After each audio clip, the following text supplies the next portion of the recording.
Hello, my friends. I'm Victor Lucas. Welcome to another jam-packed rundown. We've got lots to get to, starting with Nintendo's Indie World Showcase, which was this week. I'm going to dedicate this coverage to our brand new cat, Mouse. She's so adorable because there were a ton of cat games in this showcase, but the cool one, at least for me, is Little Kitty Big City. This one actually looks adorable. It looks like it's going to be a lot of fun. You have to find your way home through this big city, and this cat looks just like our new cat, Mouse. I'm also very happy that Escape Academy is making the jump to the Nintendo Switch. My daughter and I played through Escape Academy on Xbox, and we really enjoyed that game, so I think that's going to be a very cool fit on the Switch platform. And that game, which challenges you with all kinds of cool escape room puzzles, comes out this fall. I was also impressed by our look at Paper Trail, which has been around for a little while. It's an award-winning game, and it looks like it's a really clever story puzzle experience where you're folding paper and helping the character sort of make her way along the journey. Looks really cool. I have to check that one out. We're also getting updates to a couple of indie darlings, Cult of the Lamb, which is an incredible game, and A Little to the Left, which is an absolutely adorable idea where you're trying to clean up all kinds of puzzle-like scenarios inside of a household, pick up items and organize them properly.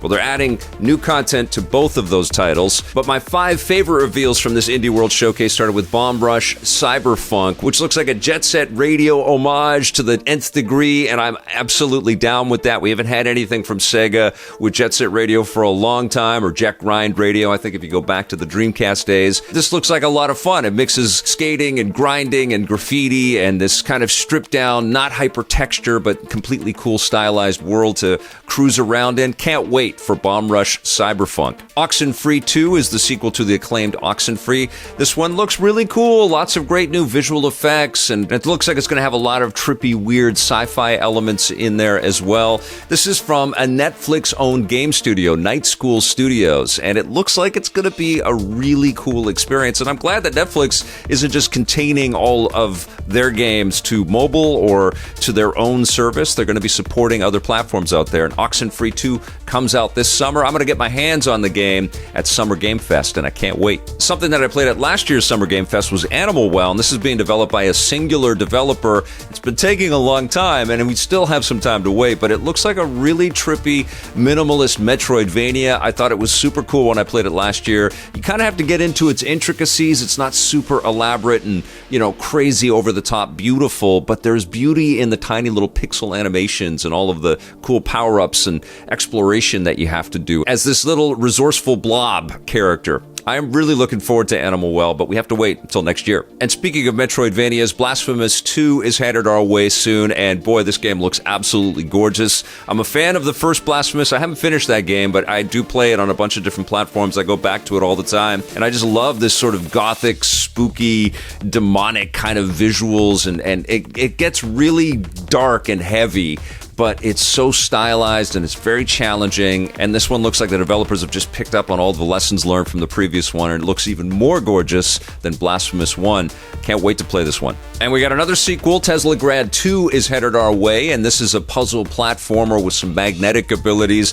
I played the first Teslagrad game, I think, back on my Mac years ago, but that's also on the Switch. It's available right now. They've remastered it for the Nintendo Switch. It's puzzles that we have seen in other types of platformers with a cool kind of story component in there, with all kinds of cool abilities, and as the name implies, electricity factors in these games quite a bit. Over in the AAA department, Street Fighter 6 had a fantastic showcase from Capcom yesterday. I streamed it on our Twitch channel, twitch.tv/EPN, and I had my mouth open in shock quite a bit because there's so much awesome stuff in this game. I know the chat lit up with all kinds of great supportive commentary as well. The big reveal for this game is the World Tour mode, where you can kind of cruise around inside of what used to be 2D backgrounds. Now you can go and explore them and challenge characters to fights anywhere that you are in these different city streets, and we are traveling, as the name implies, we're traveling around the world. We're going to different cities, and they're going to have different vibes and different types of characters and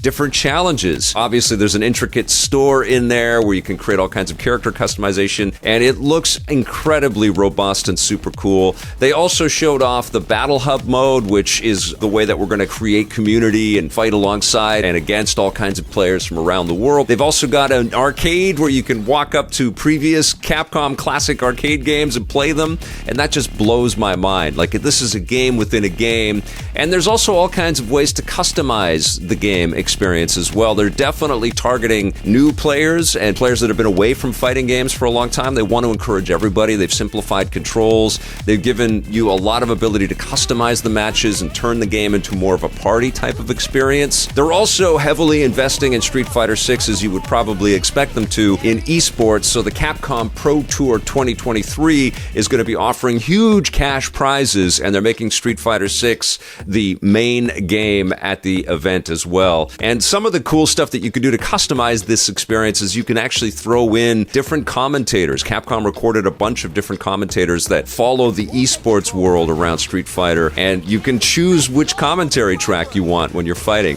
There's all kinds of stuff. There's so much stuff in this game. I can't wait to review it, but this game looks incredible. It launches on June 2nd, but there's a demo that's out right now for PlayStation consoles, PlayStation 4 and 5, and it's coming to the other platforms very soon as well, so you can try it for yourself. But I think this is going to be a massive game this June. Another big June release is Diablo 4, which launches on June 6th, and they're pulling off their final beta test on May 12th to 14th. They're calling it the Server Slam. You can't carry over any progression that you had in any previous betas, so you have to start from scratch. You can get up to level 20, and you can fight the world boss if you get there, called Ashava. And this is for you to test the systems and to test the different characters. They've nerfed some of the characters and taken in some of the feedback from the previous betas.